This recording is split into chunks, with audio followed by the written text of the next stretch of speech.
আজকে রিভিউ দেব মজাদার সুস্বাদু হালিম, ঘরে বানানো হালিম।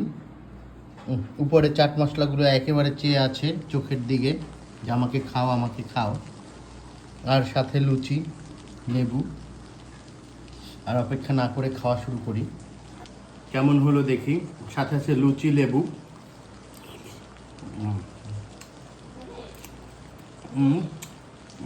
ভালো লাগতেছে। মাংসের জুসি জুসি একটা ভাব আছে।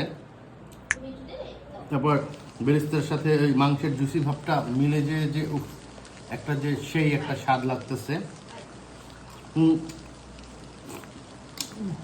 একটু লেবু দিয়ে খেয়ে দেখি কেমন হলো। নর্মালি খেতে অনেক ভালো লাগতেছে। আমি আসলে এই ভিডিওগুলো বানানোর মানে উদ্দেশ্য হলো আপনারাও সবাই ঘরে বানানো শুরু করুন, ঘরের বানানো খাবার খান।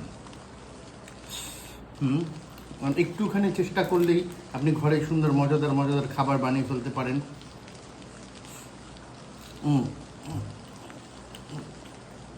লুচিটা একটু আগে ভাজা, তাও এখনো করকরে আছে।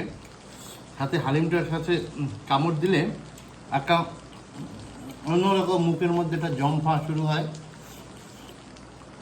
টেস্ট বাডগুলা অ্যাক্টিভ হয়ে যায়। ভালো লাগতেছে এক কথায়, মাশাআল্লাহ। লেবুটা যারা টক পছন্দ করে, লেবু পছন্দ করে, লেবুটা দেওয়ার পর খাবারটার টেস্টের একটা অন্যরকম স্বাদ আসছে। ধন্যবাদ সবাইকে। বাকি খাবারটা আমি খেতে থাকি তৃপ্তি সহকারে। আপনারাও বাসায় বসে কোনো একটা মজাদার খাবার খান ভিডিওটি দেখতে দেখতে।